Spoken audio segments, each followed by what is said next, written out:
Welcome to the U-Turn Podcast. This is the place to connect to who you truly are. We're bringing PhDs, experts, and leaders to help you elevate your mindset in your work life and in your love life so that you can see things differently and truly love your world. I'm Ashley Stahl. I'm a career expert, author, and TEDx speechwriter and booker, and I'm excited to bring you in to this week's episode.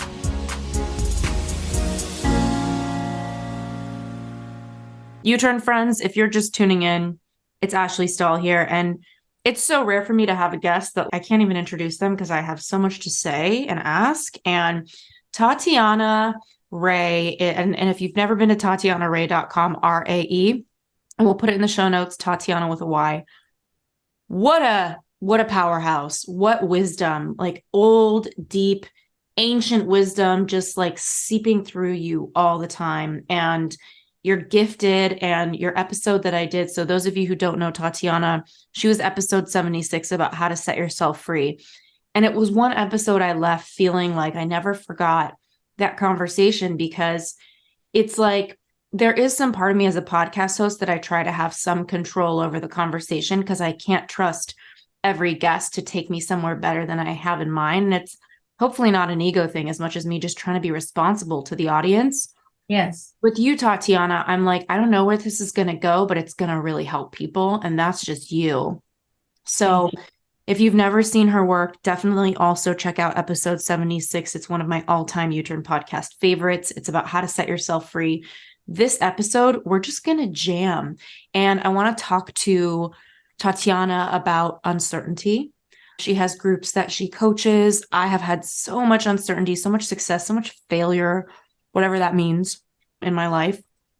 And uncertainty has been this thing that has been so hard to regulate myself around, especially when it comes to love, like picking a partner. That's been where it's haunted me the most. So if you want mentorship, check her out. I'm going to post everything in the notes. But Tatyana, thank you for coming back. Thank you. Thank you for having me. I'm excited. Yeah. I love going with you because we just go. Yeah. Well, I feel like you have your group, Delphine. Usually there's how many people in your group that you run? In the group now, I used to have whoever wanted to join and we would work together, but now I just have it's individual Delphine. Beautiful. Okay. Because we do such deep work. Yeah. That I discovered in the long run, and everybody needs their own way to be worked with. Mm-hmm. Everybody needs their own approach. Yeah. And I did have an incident where one of the ladies was very happy with the work, but she said, "How come you're so much easier on Sally Sue?" And it was like, no, I'm not easier on her. Mm-hmm. She's really hard on herself. And also time taking. Clients don't need that. Also, some clients, you're serving them by being harder on them. And I think there's some mastery in how you mentor and guide. Where do you begin with someone who's listening, who's like me, for example, right now? I look at my life, not the guy I was dating when I first met you. That guy was never going to be my husband. But I feel like I probably almost could have married 3 people. And I chose not to. It was really a conscious choice because they were all great people in their own right. One wasn't a great romantic partner, in my opinion, for me. But I almost think for anyone, he was a little more self-focused. I guess maybe he's great for someone who's other-focused, you know? And then another partner worked a lot, didn't really have time, but wanted to get married. Another partner was the sweetest guy ever, but I felt like I was running stronger energy. I was stronger. And I'm in this space now where I'm really experiencing beautiful men coming into my life. And they feel like they're on the level of what I'm wanting for myself. And the uncertainty of like, how do we choose anything in this world when everything's changing all the time? That's the beauty. That's you want that shift. You want that change. I mean, if we didn't change, we wouldn't get born. We'd stay we remain a zygote when the sperm hits the egg. That's not even an infant yet, it's a zygote until the cells divide to a certain stage, So no, life is change. But it's evolution. I prefer the word evolution. I tell my clients when I'm speaking, even if we speak about God, the word God works for me. If it doesn't work for you, what works for you? What energy, what little pocket of energy works for you?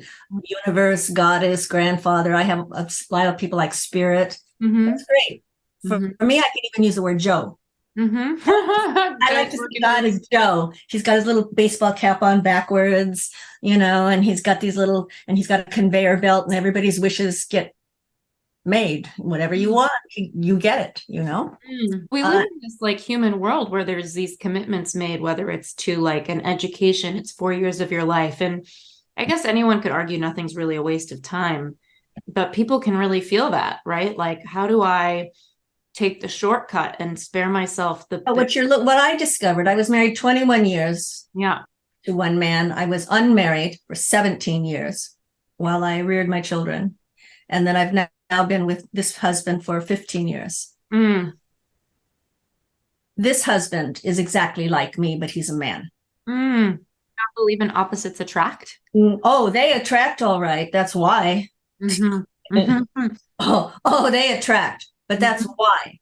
Oh, I'm really quiet, so I'm gonna pick a chatterbox. Or I'm a chatterbox, so I'm gonna pick somebody that's quiet. No, Darius is exactly like me. He's exactly like me. He's passionate. He loves philosophy, and well, not even philosophy. I don't like that word, but just thinking out loud. He has a fast temper that can be a deal breaker, but it's every once in a while. So I think it's funny. What he gets angry at. We're alike. And I discovered, for me at least, you don't want to choose someone that's not like you. In other words, Ashley, if I was going to be a man for you, I would have to be extremely intelligent. I would have to have a very flexible attitude, but brain. Because you can be super intelligent and still be like in one direction, space, Yeah, totally. You like rockets, right? No, a man for you, if I was your man, I would be very, very intelligent. This intelligence would have a deep curiosity, but a very sincere curiosity. It's not topical. Your curiosity is not topical. When you ask a question, you care, you want an answer. Yeah. So this man would have to really understand his intelligence, understand what he's curious about, understand his affinity for people. And yet he's in his own right a very private person. Very, very private man. So his love for you would be private. It would be something, I would say, that he wants to just own you. Okay? You need a man that's strong. You need a man that, and when I say strong, I was going to ask you what that means. Yeah, this is difficult today because I know I went through this, so I can speak to this. When I was younger, I was conditioned that I'm going to be a strong woman and no man's going to own me, and I'm going to go through life and I'm going to have my child and my husband and my business, which I did. But I was a very individualized individual within that marriage. Right. We never joined. There's a lot of friends I have so many questions for you. There's a lot of friends I have that some of them are super separated in their marriage and it works for them. Some of them are super connected and it works for them. But sometimes I wonder, does it really work, or do we just tell ourselves that? Maybe something in between is true. If you're really, I'm going to use the word happy, but satiated. See, you want a relationship. When we're going to spend our time in a single and a monogamous relationship, and I'm using the word monogamy, if we're going to have a monogamous relationship, it gets better and better, because I've always heard, oh, monogamy, oh my God, aren't you going to get bored? No, because after a while, the bullshit has to peel away.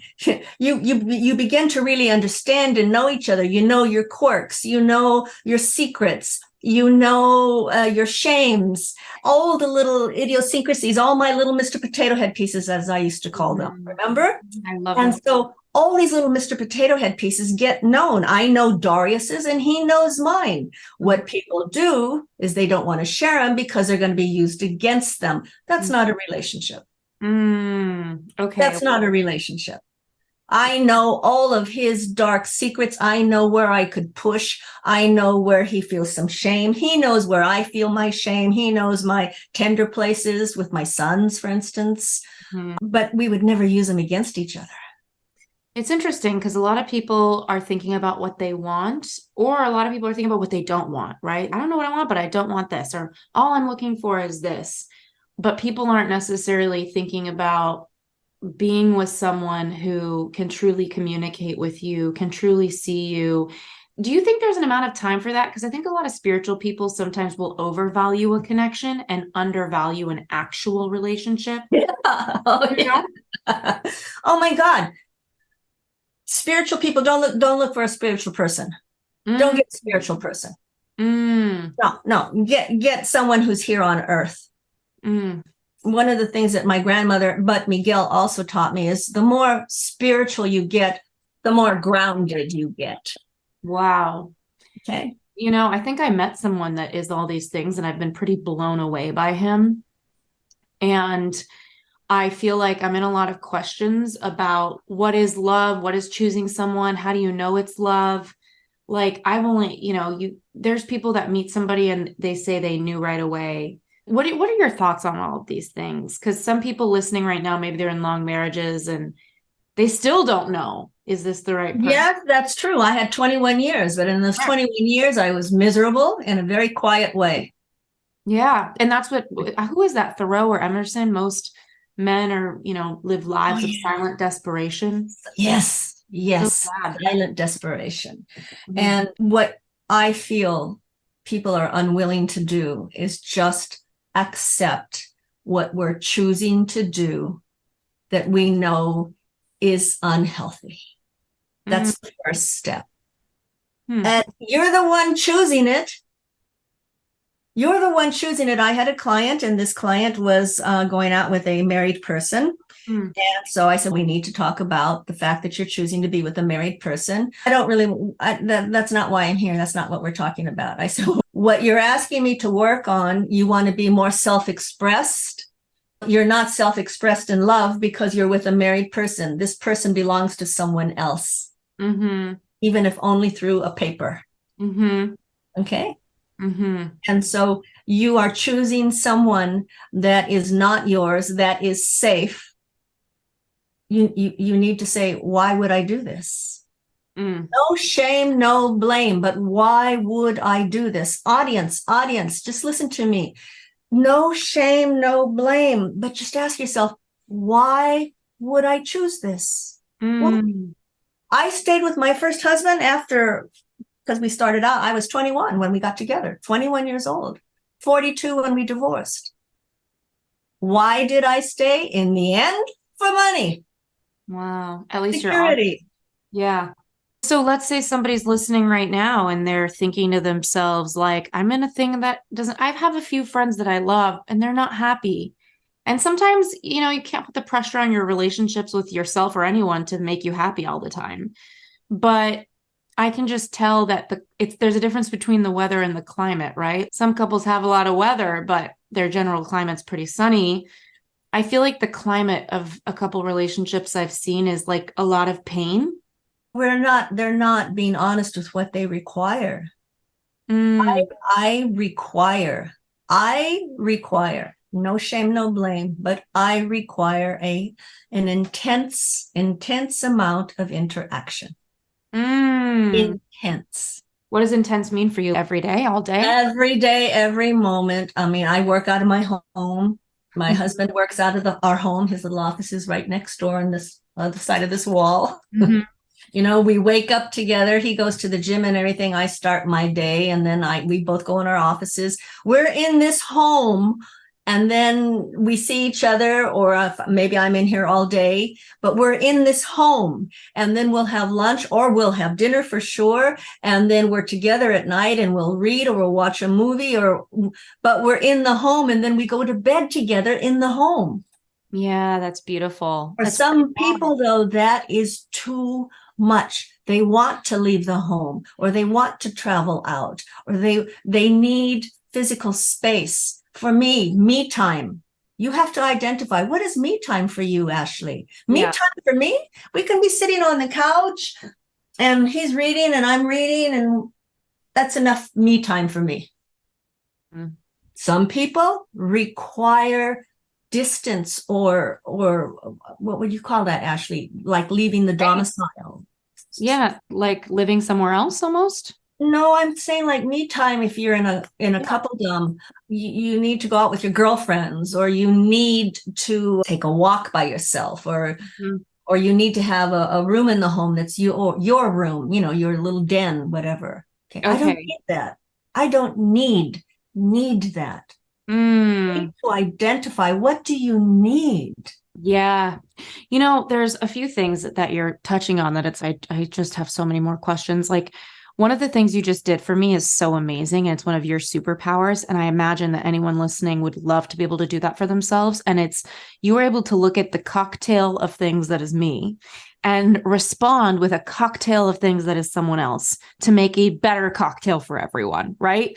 Like, yes. You were able to say, Ashley is this is my experience of her. And, I guess a lot of spiritual people would say that's her to you and her to me is this. And that makes sense. I'm a Gemini. I'm like, there's 20 me's, and thankfully I've gone to enough therapy where it's not like the Nightmare Before Christmas where I'm two-faced. It's mostly just I've therapized myself into being multifaceted, thankfully.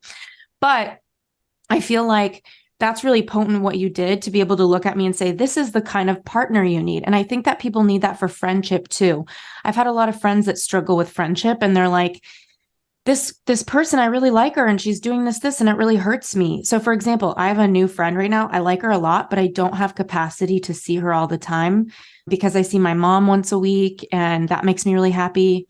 All these other things. You have to see her. Who laid down the rule that you have to see her every? There's no rule, but she follows up after we see each other saying, like, when am I seeing you this week? Oh. So I'm like, oh, I really like her. It's not that I don't want to see her. It's just the way my life is built right now. I'm really happy. And the capacity I have for somebody like her, who I really like, is probably once every 3-4 weeks. I would love to grab a bite with her. Love it. And if I have more space, I would probably love to see more of her. I just don't have it. So I feel like the same way you looked at me and kind of described a partner, which I literally am seeing someone that is all of those things. How would you advise somebody, or do you think this is just your superpower, to start your kind of friend is like our friendship? Yeah. Your true kind of friend. You're my kind of friend, and I'm your kind of friend. Yeah. Okay. Time passes and it's a big yes.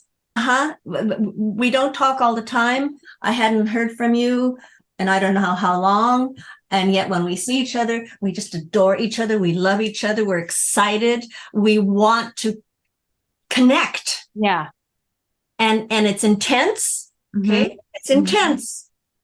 Your friendships are intense. My friendships are intense in that moment. But that doesn't mean to me that I'm going to see you again.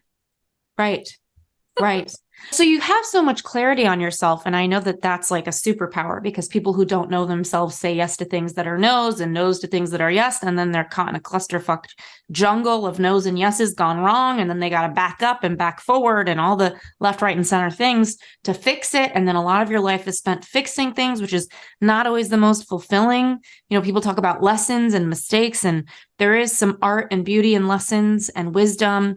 But there's also a lot of pain that can come with that. So how do we help people get to know themselves so that they can speak as clearly as you do about, this is Tatyana, this is me, this is Ashley? And, then there's a lot of people that would argue with you and be like, but who we are is multifaceted and changing. So how can you speak in such absolutes of, but I've always felt like you've got an accurate read on me. Everything you've said has felt so true. Well, what we're looking at is there's just this big fat lie out there right now. There's this big fat lie, and a lot of it is just domestication. Domestication.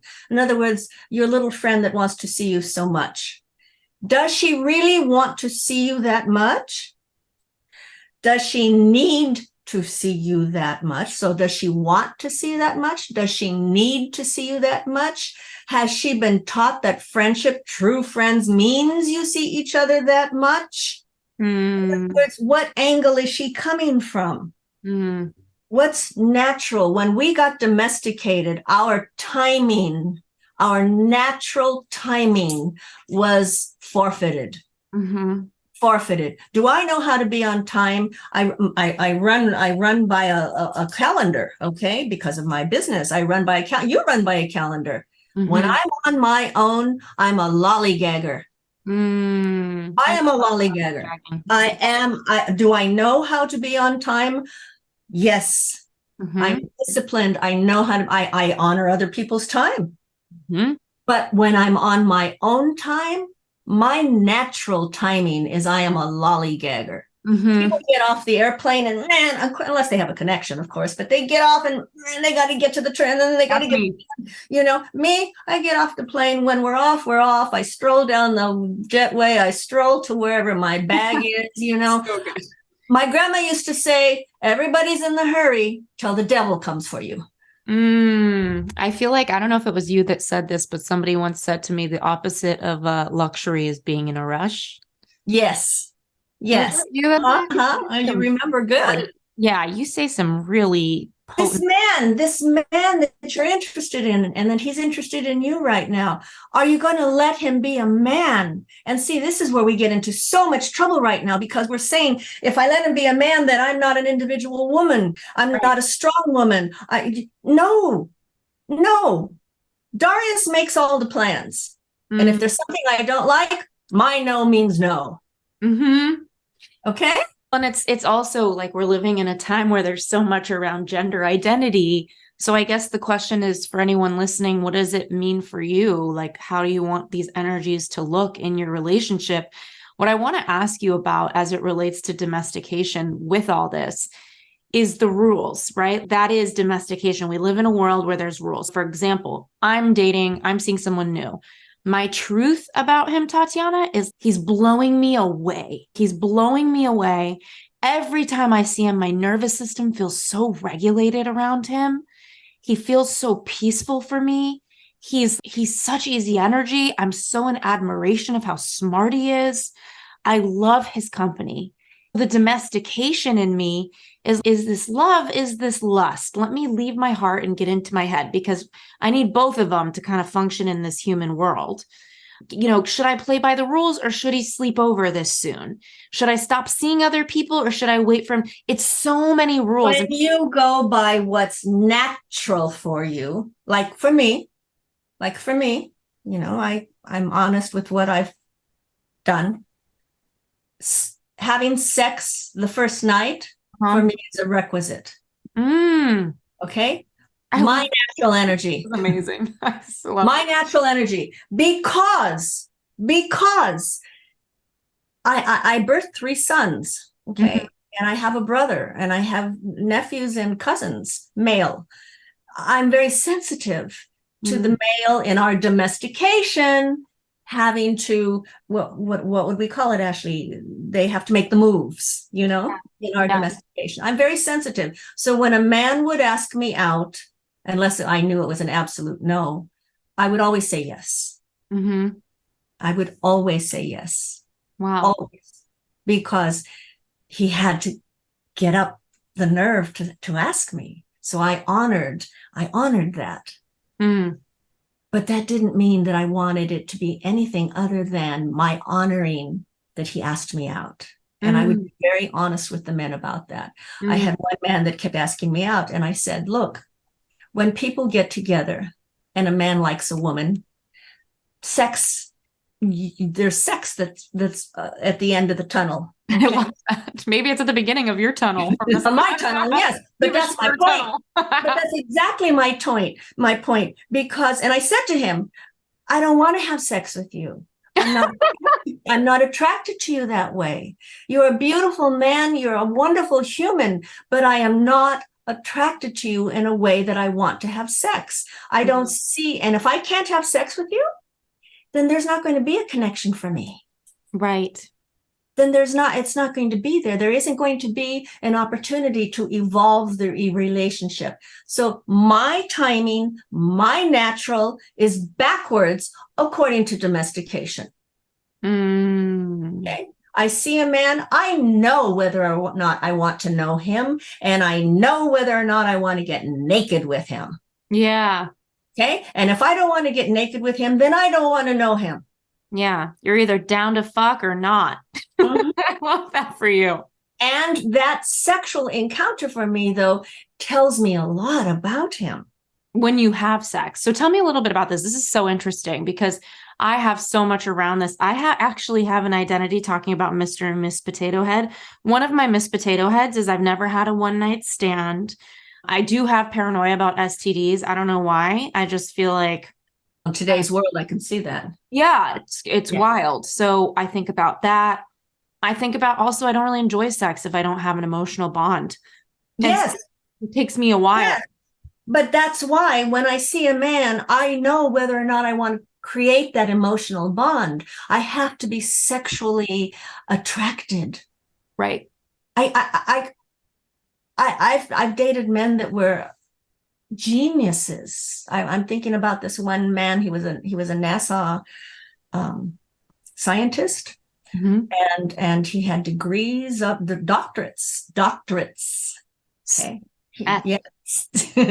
Doctorates.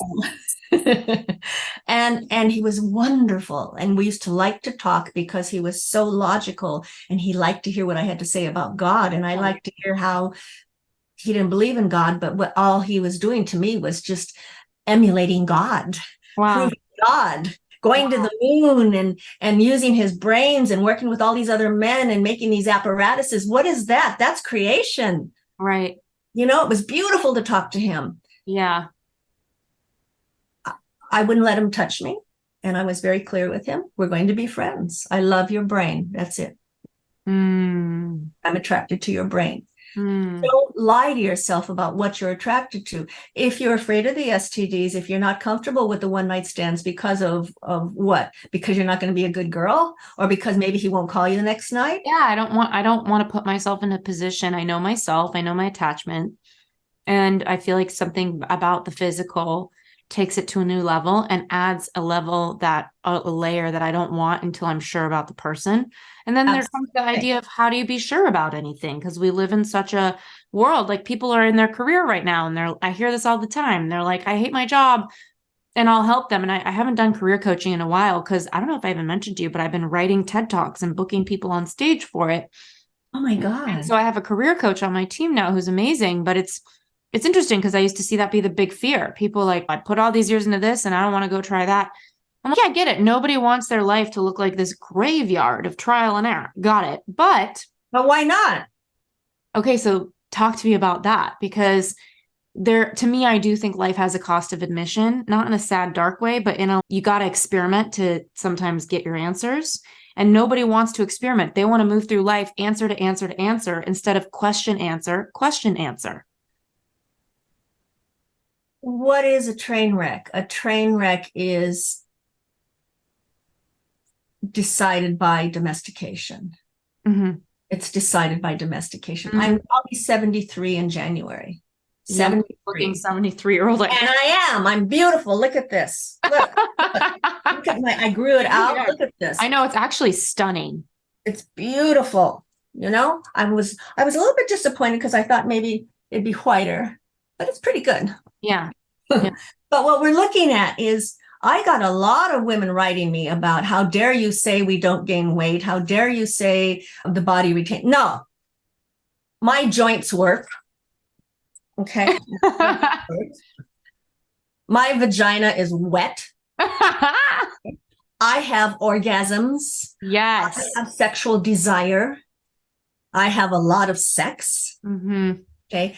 It's the individual. What's natural for you? What is natural for you? What's your natural timing? That's what you're taking back. when I work with people, this is what we work on because your lives are working. You have a roof, you have food on the table, you have a car and gasoline, and your insurances are taken care of. According to domestication, your life is working. Well, okay. So now I want to challenge it for the people listening because we are told to take it slow with certain things, right? That's the domestication. If you feel a connection with somebody, take it slow because it takes time to get to know someone.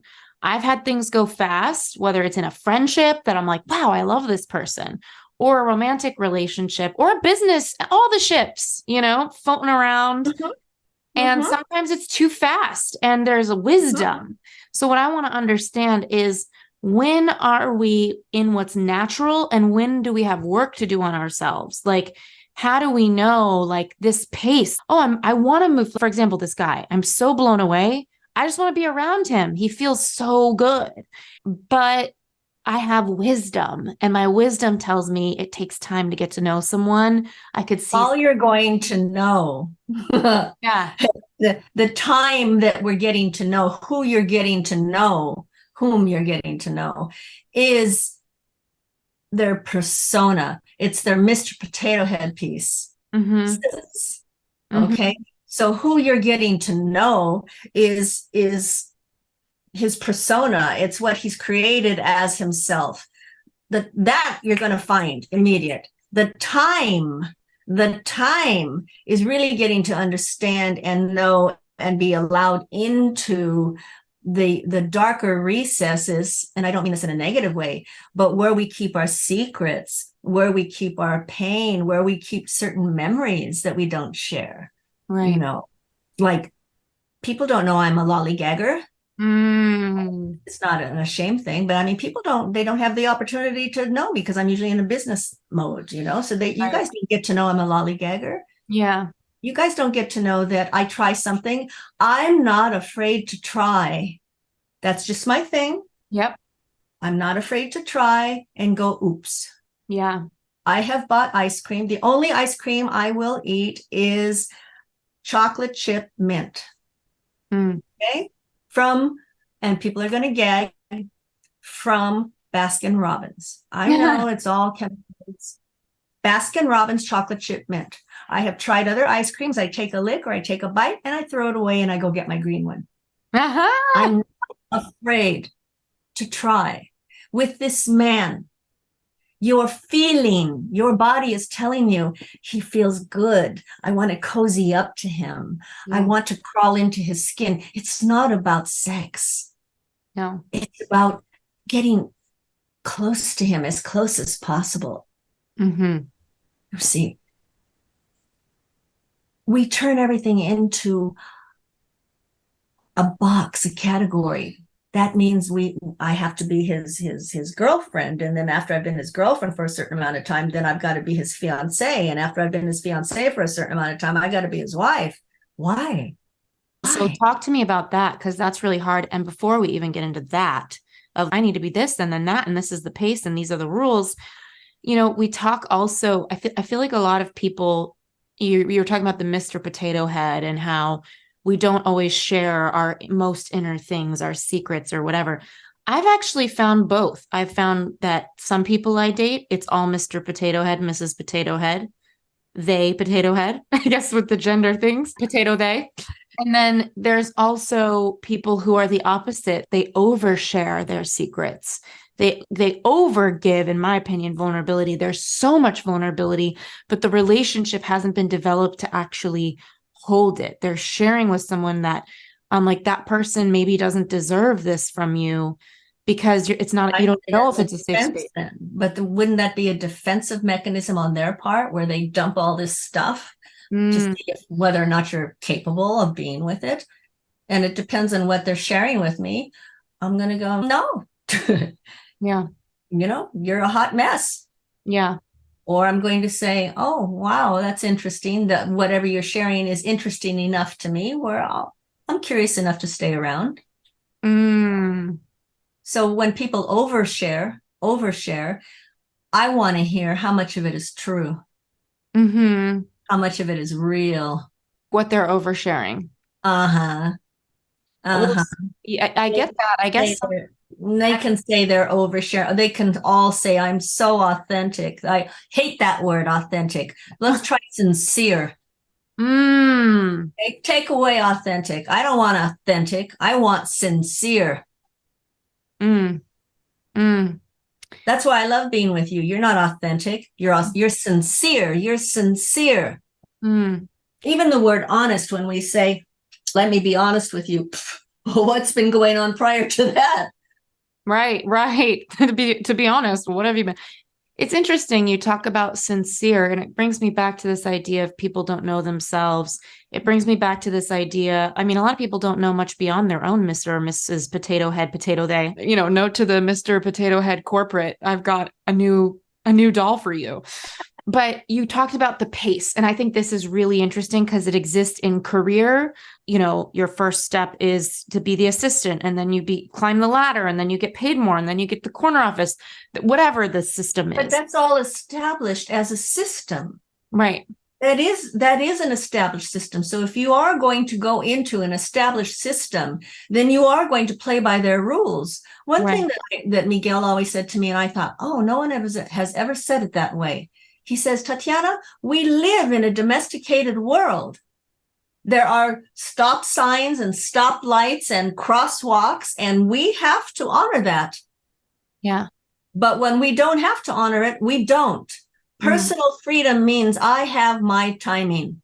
I have my timing. When I see a man, when I saw Darius, I fell in love. What did that mean? What I said to you, I wanted to crawl into his skin. I wanted to see how he sees me. What does he see? What does he feel? I wanted to know him from the inside out. Yeah, that's how I feel. I needed to. The sex kind of helped that. Okay. Rubbing up against his body, feeling him, seeing him, helped me understand him. And how he sees. In other words, how responsive is he? How distant is he when we're making love? How passionate is he? How interested is he in me? How interested is he in him? Also, when you choose a man, we're talking about men right now, and we're talking heterosexual, I suppose, but I guess if you're gay, you can pick a man. adapt it. You can adapt it. But if you're going to be honest with yourself, you have to say, Ashley, you're a strong person. Woman or man, you're a strong person. What does strong mean? It means that you have an intellect that's able to stay very, very present and continue to be curious and continue to ask questions. To me, that's strength. You don't leave when something gets a little tough. Yeah, no. You get more curious. Yeah. Okay. Yeah. To me, that's strength. Also, when you're in situations, when you are personally in situations, I've seen you in some situations that are difficult social situations. Yeah. You stay right there. You make fun of yourself. Yeah. Yeah. Yes.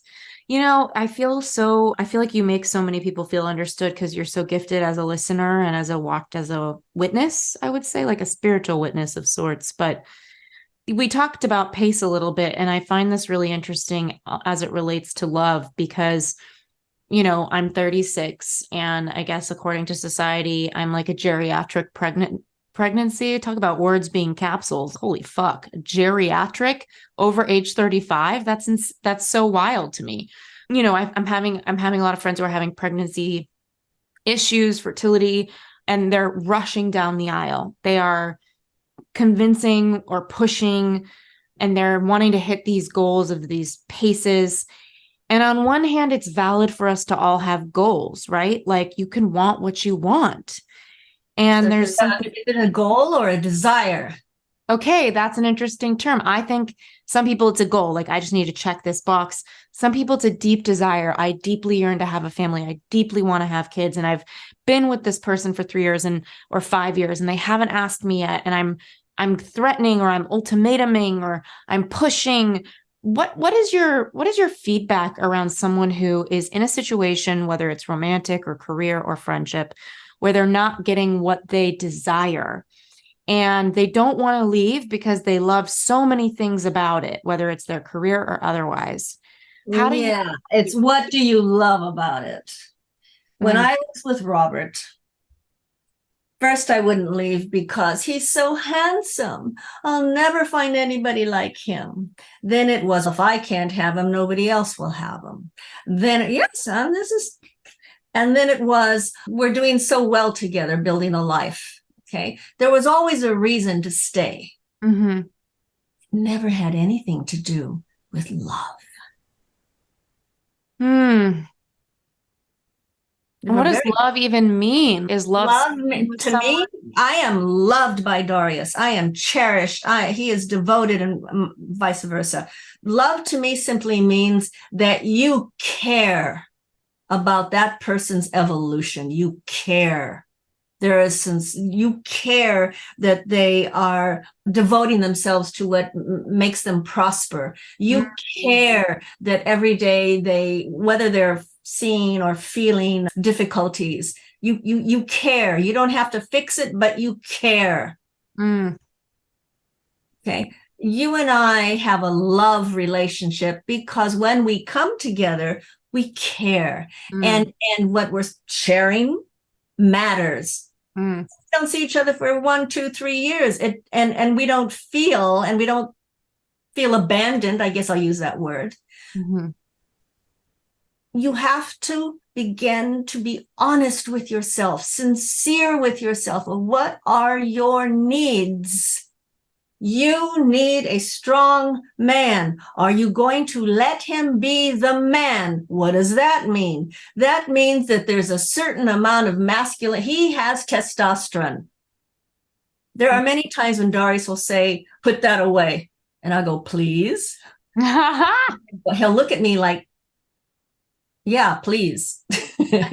Okay. He's not being rude.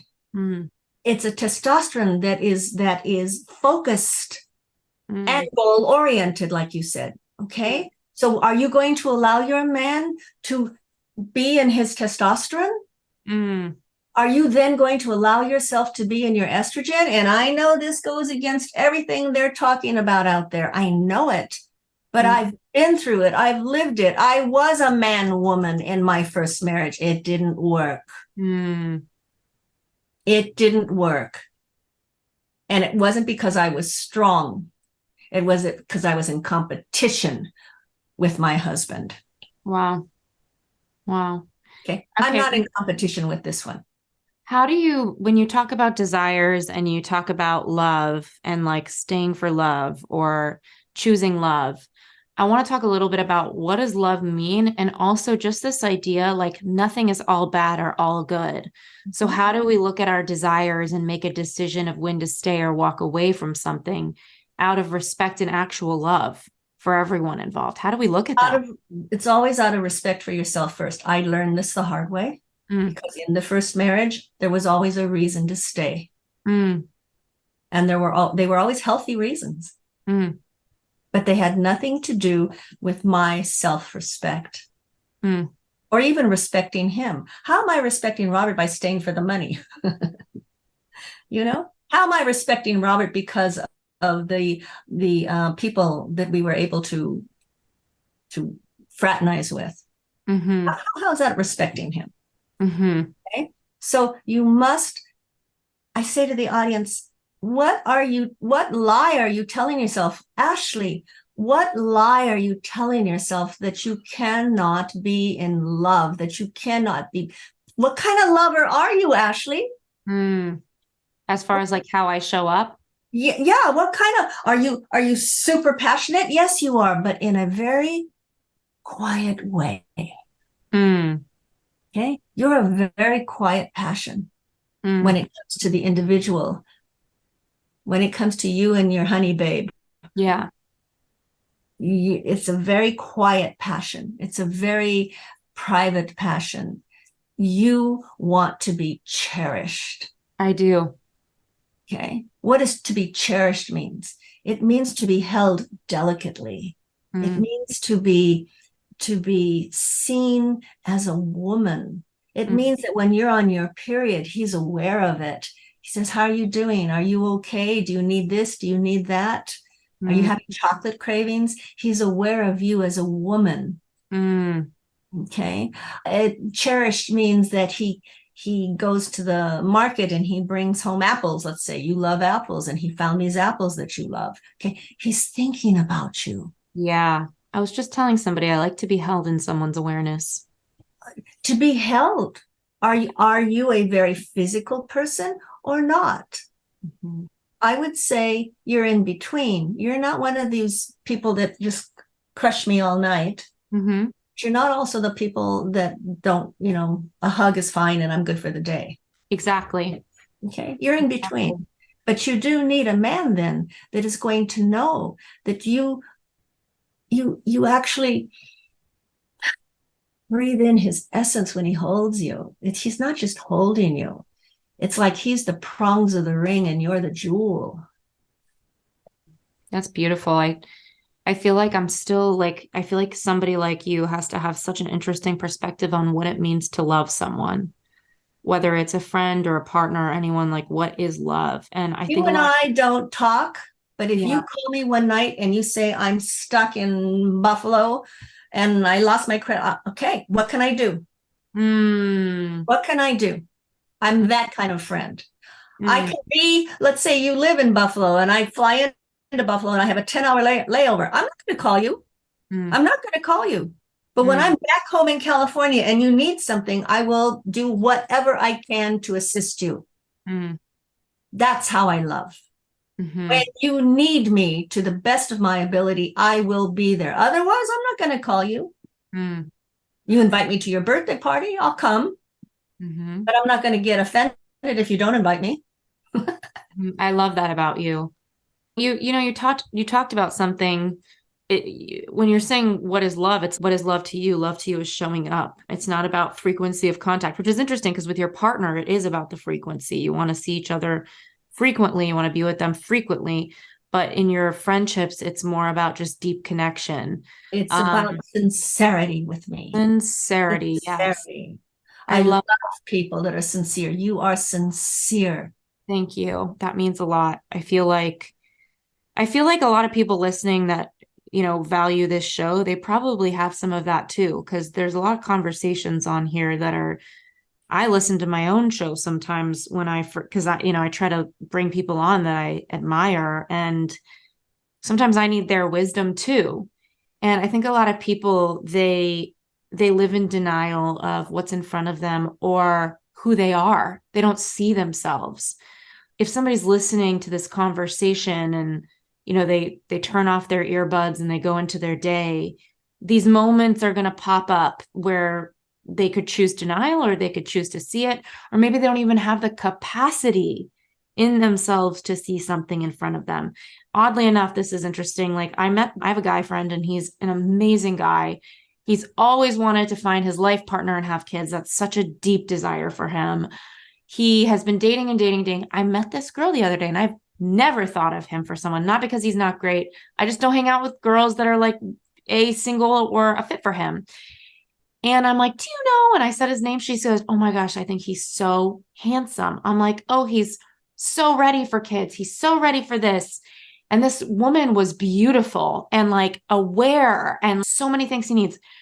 And I sent him a picture of her and said, this girl's beautiful. And I don't know why I immediately thought of you for her. And she's really into you. And he was like, oh, I don't feel a connection. He just saw the picture. So I know that there's something natural that's happening. And then there's also our wounds. Like, how do we separate who we are from what our limits are, where we're in pain, where we're in denial? Like, how do we even begin to parse that out? First of all, you can't be in denial. There's no Mm-hmm. such thing as denial. There's ignorance, Mm, ignoring, mm, ignoring. In order to be in denial, you have to know what it is you don't want to know. mm, mm, In order for me to be, oh, I'm in denial that my husband's going out on me, where did that thought even come from? mm, Where did that suspicion arise? Why mm, is it I'm even saying this? mm, Okay. So there's no such thing as denial. It's I don't want to know. I'm going to be in ignorance. I am choosing ignorance. mm, I'm ignoring. mm, So we ignore. If I was to truly speak to everyone out there, we don't realize, and it's such a cliche, what yes, I'm on Instagram and Facebook and things, but it's a travesty because it scares me to death that I'm going to be lumped in with all of these new age gurus. It scares me. It scares me. And yet I do what I need to do. You see, we are so special. Mm. Each one of us has this capacity to be present and to care, but we all care in a different way. I care deeply, but I care honestly. Mm. That's not everybody's cup of tea. Mm. And I understand that. I am not afraid to not be liked. Mm. What's more important to me is that I am able to express myself. Mm. Okay, so that comes down to what you value, right? And some people don't even know what they value, or maybe they don't notice the things, so they can't bring more of it into their life sometimes because they don't even notice that they want it. So when you're talking about love and this young man, what's important to you in love? For me, when it's a private love matter, what's important to me is sincerity, passion, and willing to dive deep. No insults allowed. Mm. There's no insults allowed. Darius and I, once in a while, he'll go ouch, and once in a while, I'll go ouch, you know. But I had this dress on one time. I like to tell this story, and I'm twirling around going, oh, I look so cute. How do you think? And he's in the bed and he looks at me and he goes, nah, your stomach sticks out. And I went, oh, but I asked and I listened. I took it off. You see, you want, the reason I love him is because I will always receive sincere comments. Honesty. I want honesty. And not everybody wants honesty. So for the clients out there today, what are you hiding from? What honesty? In other words, with you and the approaching love affair. What is it about your inability to trust your timing? You keep switching to the timing of domestication. Right. You're trying not to, but you do. You keep switching to what's the timing? What's the timing? Yeah, okay. It's more like, can I trust this person to hold this? Because my traumas and pains, or whatever we want to call them, is having men who I love and they love me. But when the honeymoon chemicals die out and we get into normal everyday life, they actually don't want to have the capacity to hold and prioritize a relationship in the way I do. And it's beautiful. My last partner, who was such an amazing guy, he sent me an email saying something to the extent, because I ended up ending the relationship because I just knew he didn't have the capacity to spiritually connect with me the way I wanted to, amongst some other things. And I knew he would eventually get there if he wanted to, because he's a very smart guy. But he wrote me this message saying, Ashley, I've never been so loved. You have this big pouring love that you just pour onto what you do, who you do it with, the people you care about. And I wanted to return that to you. And I didn't even know how to begin doing that, like feeling that kind of love. There you go. So they have to be, whoever's going to love you is going to have to understand that when you are a one-on-one, there is a passion there. There is a passion, and you are, it's unabated. You just open the floodgates of interest and curiosity and care. Can they receive it? And if they're not quite able, but are they willing to begin to evolve into that? Do they have the capacity, the desire, the curiosity within themselves to bloom? Right. Or is it something that they hit a wall that is real for them? No, that's a little too much. That's more than what I want. Douglas writes me poetry and he says, I want to bite your heart and I want the blood to drip down my chest. I want to feel a part of you pulsing in my mouth. Okay. Wow. I love that. I go, oh, he does love me. Okay, so then I want to ask about the idea of cannot versus choose not. Because I think a lot of people would look at an email like that from your ex-partner and say, I he could not love me the way I needed to be loved. And then other people respond and say, he chose not to. He could have chosen to show up for you. He could have It's chosen. both. It's Okay. both. He chose to not because in that moment he couldn't. Right. He chose to not because in that moment he could not. He could not envision himself. Yeah. Sure. Okay. When you love, because we're talking about you in a private relationship, when you're in a private relationship, your whole heart, you care, Yeah. and you care deeply. And Yes. this is something that people don't really feel from you for whatever reason. I don't know. I picked up on it immediately. You care deeply. When Sarah Pendrick needed a speaker and you got me in there, it's you care. You Yeah. care. And so a man is going to have to be a type of human Mm-hmm. that wants to care in return to that degree. Mm. If not, he is curious about the evolution from within to care to that degree. Mm. You Well, see. so that's an interesting thing around growth that I think a lot of people may have to kind of sit with is like someone being interested in something doesn't always equate to them being like capable of it or something. Like we all have Correct. our heads and our Mr. Potato heads Yes. and That there's 4 trays. Remember, there's 4 trays. The first tray is these are pieces of self that I got from my nest and they don't work. mm-hmm. Okay. The second tray is these are pieces I get garnered in the nest and I need to adapt them.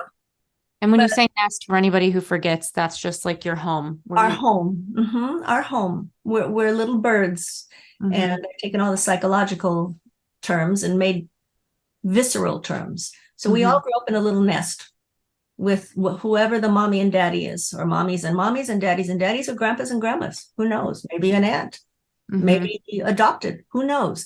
But those are the little birds that teach you what kind of twigs to make your nest out of and what kind of worms to eat if you eat worms. Mm-hmm. Okay. So Mm-hmm. the first pieces that don't work for you that you learned, not going to use them. Pieces that kind of work, but I need to adapt them more to my style. Third Mm-hmm. pieces are they work for me. Mm-hmm. They don't exist. And this is where you get to look at everything around you and say, I like that. I'm going to adopt that. Mm-hmm. That's evolution, is adopting and bringing it into yourself. Mm-hmm. Adopting. So what is it that this young man is asking of you? In other words, we're talking about him to you, but what about you to him? Mm-hmm. How are Well, you this to is why him? things take time. This is why I'm saying to you, oh my God, my heart wants to be around him. But do I know that this person is going to be able to love me consistently over time? And so, how do we do? The first question would be, how do you feel to you, Ashley, to him? How do you feel about my desire to always be with you? Oh, Tatyana, I'm going to give that one a few dates, but I want to do that one. Holy shit. Yes. How do you feel about my desire to always be with you? How do you feel about my desire that it's not about sex, it's about crawling into your body and looking out through your eyes, feeling what you feel, seeing how you see, experiencing the world through your psyche. Mm, How do you feel about that? Do you feel claustrophobic? Do you feel encroached upon? Is it very distasteful? Because mm, that's how I love. mm, That's how you love. mm. The whole audience right now, all we're talking about in the end is how do you do what you do without the lies? At what is natural? Okay, a lot of people, I think it's so interesting the oversharing. You were talking about how that's a defense. I think some people operate in this belief that if there's a problem, especially in the self-development world, like if they've done a lot of growth, they think they should communicate because it's prized to communicate versus to ghost each other and this is not just romantically, right? This is business Yeah. deal, anything. But sometimes, and one of the things I learned from my last partner, who was such an amazing guy, was he would say, Ashley, you value connection and you register that as communicating. But sometimes you communicate and share something honestly with someone that can't hold it, and you actually create less connection. So it was a really beautiful share he made, and it's really forever shifted how I decide if I'm going to lean in and share. Do you have any thoughts on that? I don't want to know those kind of people. You only want to know those? Oh, you I don't want to? don't want to know those kind of people. I love that. I mean, they exist, and I guess I have a business and all these things that I'm committed to, but When I'm is in a business atmosphere, I am going to know what's appropriate to say because business atmosphere is domesticated, patriarchal atmosphere. Okay. I'm not throwing shade on anybody. I'm just saying it's a domesticated world. right. So I know what the rules are and I abide by them. Okay. But in my private life, I don't want to be around people that I have to be careful with their feelings. Yeah. Their feelings are their feelings, and I honor that. So they'll probably leave me before I leave them. Yeah. Yeah. Yeah. Oh, there's so much I could talk to you about. I'm gonna have to have you back again. When it comes to your lover boy, though, Yeah. see, I call him your lover boy already because you're in love with, you're captivated. What is I'm love? captivated To by be him. captivated, to be Yeah. mesmerized. Okay, Yeah. that's to me, that's what love is. I'm mesmerized by certain things. I'm captivated by them. I want to dive into them. Mm. The ice cream I eat. Why do I like this ice cream and only that flavor? Because I love what it does to my sensorial being. Oh my God, I love that you're equating captivation to Baskin Robbins mint chip. You're so amazing, Tatyana. You just are so good. With this gentleman, it's like the questions. The first time Darius and I were having sex, Mm-hmm. and I said, "How are you?" Fine. We're making love. We're making love. He's pretty quiet. Now, how are you? How is it? Good. A little bit more. And now, how is it? Good. I go, no more good. I need words. I need words. I need feedback. Very good. And that's our joke. That's our joke to this day. So funny. He was not private. He just was into this. I realize now he was into sensing. He was into sensing. So what he did was good. It's good. It's good. Oh, okay. More words. It's very good. Mm. Me, naturally, I'm very verbal. I'm very verbal. I share. I share. I'm always sharing. And when we're making love, I am very, very verbal. You see, what is natural for you with this young man, what you're attracted to is real. What you want to know is, can this real be part of my real? You love in a way that is so delicious. Thank you. The sincerity you bring, the desire to copulate, and I don't mean sex, I mean this. Look, I like these little things they have now, but Yeah. this thing, this thing, this thing, you love this thing, you know? So honor that that's what you need. My first husband gave me everything. I had a huge house. We had a huge business. I had lots of money. I had a Newport Beach. It was beautiful. I had a beautiful life. But I had no connection, no cherishing, no sincerity. It was all material. I need affection. I'm not talking sex. I'm talking affection. I need intended affection and a lot of it. What do you need? I say it's not so much the affection with you, but you need intended attention. Mm-hmm. Intended attention. No shame in that. There's no shame in that. Mm. Mm. That's what you require. It's like caviar. Do you eat caviar? No, actually, I don't. I don't either, and I don't care how much you paid for it or what beluga Exactly. it came from. I am not putting that in my mouth. Mm, It smells bad and it looks strange. yeah. Okay? So if you and I won't put caviar in our mouth and it's this distinguished thing, why would we get involved with the person? Hmm. I think it's just we don't want to be alone. It's hard. People struggle to be with themselves. What's your message for people who are struggling to be with themselves? Oh, I hope you don't say be with yourself because nobody wants to hear it anymore. no, you don't want to hear it, but I am going to say,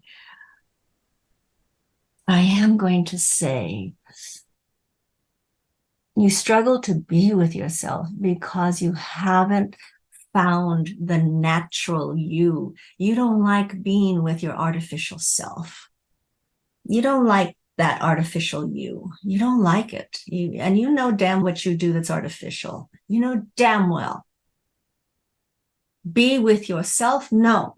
But get to give yourself the journey, the adventure of what is real for you. What kind of sex do you like? Do you like sex that much? Maybe you don't like sex that much. So what? The patriarchy and all of this other pornography stuff going on doesn't work for you. Okay. Clothing. Are you really into, I love getting dressed, obviously. Okay. But that works for me. Who does it not work for? Reading books. I have this thing that I actually laminated. I love it. It says, they have to read books. If they don't read books, don't fuck them. But for me, that worked because I'm a reader. And I chuckled at that. I thought it was lovely. If they don't read books, don't fuck them, you know? Yeah. What do you need? So for those that are lonely, you're lonely because you haven't been meeting your needs. I'm not saying be with yourself. I hate seeing that. Or it's going to be okay. Yeah, fuck you. Okay. Mm-hmm. No. What do you need? What do you need and how do you need it? Go throughout your day. What do I need and how do I need it? This is what I need. This is how I need it. Begin to see, do you even know what you need? Do you know what you need and how you need it? Because you've allowed yourself. When I got divorced, my husband left me for another woman. I was 42. She was 27. Made perfect sense to me. Made perfect sense. She's 27, never been married, never had children. Her body is intact. Made perfect sense. He was 47 and she was 27. Made perfect sense. I was not upset about that. I was upset because I sat back and looked at what I'd done. And I said, holy shit, I stayed in this for extraneous reasons, but never for me. I never stayed in these 21 years for me. Wow. Wow. Oof. Tatyana, this was so good. Where do we even begin? Thank you so much for this.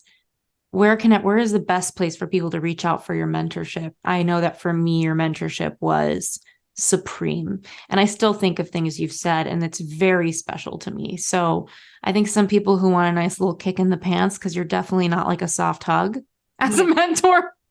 I'm not a soft hug, but I'm this wonderful person that is not going to put up with your bullshit. Exactly. Oh, please. You're really intelligent. Why are you playing stupid? Yeah. You're really grounded. Why are you playing flighty? Yeah. You know? Yeah. It's be you. I don't know who that is. Yes, you do. That's why we have all these different masks.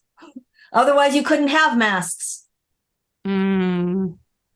You couldn't have masks if you didn't need a mask. Right. It's what we talked about, denial. There's no denial. You know what you need to not know. Yep. Yep. So call me. And no, I'm not afraid that you call me. You're so not a millennial or Gen Z with the phone. I love that. 714-615-1813. Okay, one more time your phone number for people. 714-615-1813. But if I have to do it like you guys do it now, then I say the 1-800 Rent-A-Goddess. Is that your thing? Is that real? Yeah. on Instagram, I'm 1-800 Rent a Goddess. I love that so much. I can't even deal. Thank you again for coming back on.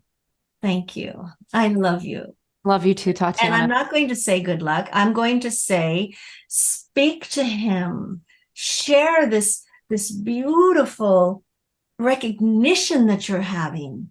You're recognizing something in this person. He happens to be male, but you're recognizing something that is drawing you. Yeah. Work with that. Don't put it in a box. Yep. Work with being, do you mind if I crawl into your skin for a while? I actually told him this morning I wanted to sew myself to him like Hannibal Lecter and show up on his Zoom call. So he's already heard the skin from me. Yeah. There we go. Yeah. Do you see? There we go. I cannot be with a person unless I have a lot of extremes. I love you because you and I are extreme. I know this about myself. I like extremes. I want extremes.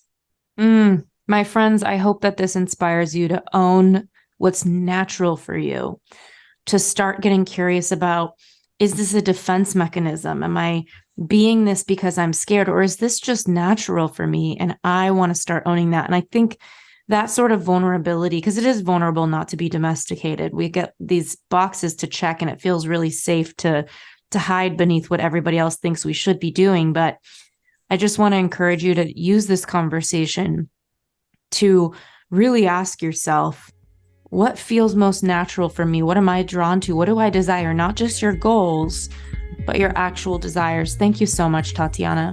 I love you. Thank you so much. Thank you. Thank you so much for tuning into the U-Turn podcast. And thank you again so much for our sponsors. We are here because of you. And to our listeners, thank you for checking out our sponsors. We always pick people and brands that we trust and we believe in. And just for listening to the show, writing your reviews on the Apple app, and just being willing to make your own U-turns. We'll see you next week.